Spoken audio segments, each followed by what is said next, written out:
Bonjour, c'est Emmanuel Guiton, thérapeute de l'enfant par le jeu depuis plus de 30 ans. Je suis un passionné de l'enfant depuis encore plus longtemps.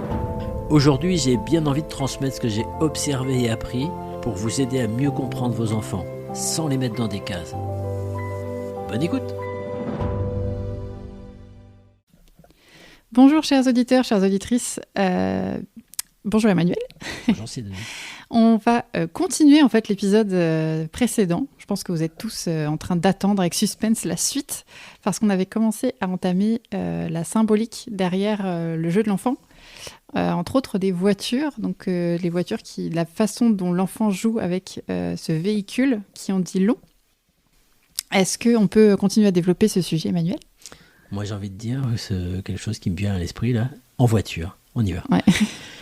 Parce que la voiture, elle en dit long. C'est-à-dire que tout à l'heure, Sidonie, tu disais, du moins l'autre jour, tu disais, est-ce que les filles ou bien les garçons, ou du moins c'était un jeu de garçons, donc ce serait peut-être moins pour les filles, le véhicule, il est pour tout le monde. D'accord ? Et donc, moi, dans mon métier, je rencontre beaucoup de filles, pour revenir sur ce cliché, qui jouent énormément aux voitures.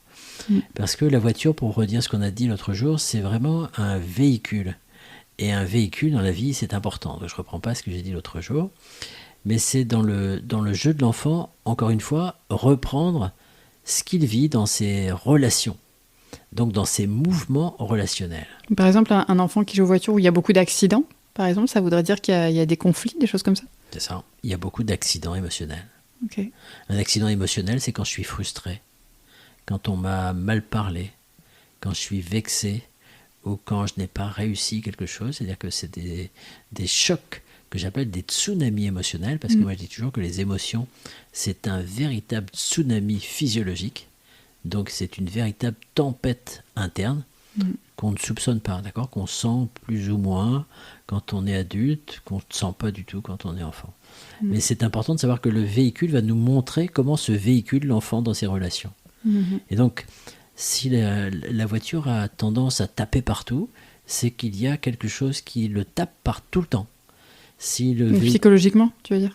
Effectivement, donc émotionnellement. Ouais. Toujours d'accord, c'est-à-dire que l'enfant qui manie sa voiture ou en tout cas son véhicule de façon violente, c'est qu'il se sent violenté, en tout cas qu'il vit violenté. Alors attention à ce terme, c'est-à-dire que on espère que c'est pas physiquement, oui. Oui, c'est ça, qu'il n'y a pas de violence physique, mais il peut y avoir par contre des violences fortes au sein du groupe scolaire, du groupe d'enfants, du groupe famille.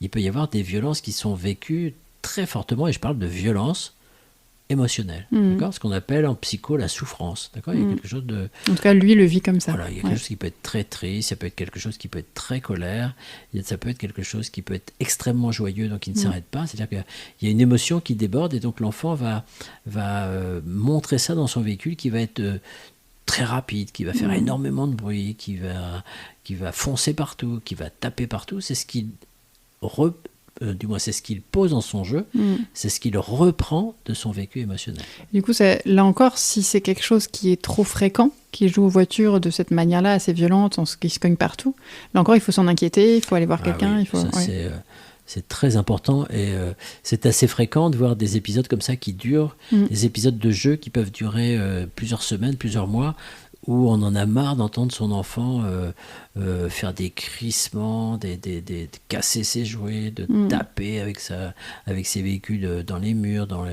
les autres, dans les autres voitures, dans les jouets. Il y a quelque chose qui est vraiment à prendre en compte, en considération. Et du coup, donc là, on parle de la voiture, mais des véhicules, il y en a d'autres. Il y a l'avion, le bateau. Est-ce qu'il y a des symboliques intéressantes aussi dans tout ça ? Tout véhicule est intéressant, parce que si on le regarde avec notre concept, comme on disait pour le pompier qui secourt, pour le policier qui met la règle, le bateau glisse. Le bateau glisse sur l'eau. Et l'eau, c'est toujours un lien féminin, j'allais dire maternel, mais c'est plus large, féminin. Moi je pense tout de suite à la moto. La moto, elle fait du bruit, elle prend énormément de puissance, elle a besoin de puissance, elle fonce. Oui. C'est la signification de la moto. D'accord. Donc si l'enfant choisit de prendre une moto plutôt qu'une voiture, c'est-à-dire qu'il y a quelque chose qui va trop vite dans sa vie ou quelque chose comme ça ? Non, souvent c'est qu'il y a besoin de puissance. Okay. Qu'il y a besoin de prendre une place suffisamment forte pour trouver sa place. Ok. Et pas se faire écraser. Il a besoin de se montrer, il a besoin de prendre confiance en soi, il a besoin de construire son estime. C'est quelque chose d'important, la moto. Et l'avion? Ah, l'avion, c'est quelque chose de super beau parce que c'est prendre de l'envol. C'est être capable de regarder une situation de plus haut et de ne pas subir la situation. C'est être capable de survoler les événements, c'est être capable de prendre du recul par rapport à ses émotions. L'avion, moi, j'aime beaucoup. Ok. Quand l'enfant est capable de voler et de faire voler son avion, c'est qu'il y a quelque chose qui est capable d'espacement de ce qu'il vit. Donc c'est bon signe. C'est très bon signe, un avion. Ok. D'accord. Ok. Un avion qui est tranquille. Oui. Parce qu'il peut y avoir aussi, à l'image du véhicule qui percute, des accidents d'avion. Donc là, c'est catastrophique. C'est-à-dire qu'il n'arrive pas à prendre du recul, du coup. L'avion qui démarre, et puis paf, il va se scratcher, il va rencontrer quelqu'un, il va rencontrer un autre avion. C'est l'altercation émotionnelle qu'il a vécue il y a quelques heures, ou quelques jours, ou quelques mois. D'accord. Et du coup, donc le bateau, tu as dit ça, il glisse, mais il peut couler aussi. C'est ça.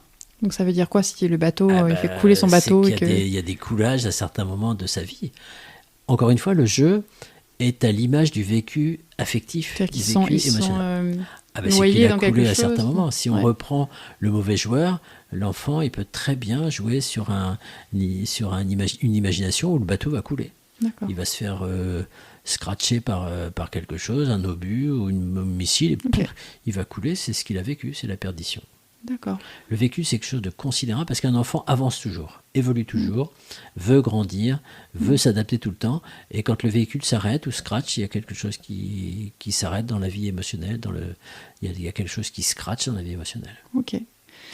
On va s'arrêter là pour aujourd'hui, mais je pense qu'on reviendra sur la symbolique des jeux parce que personnellement, je trouve ça passionnant.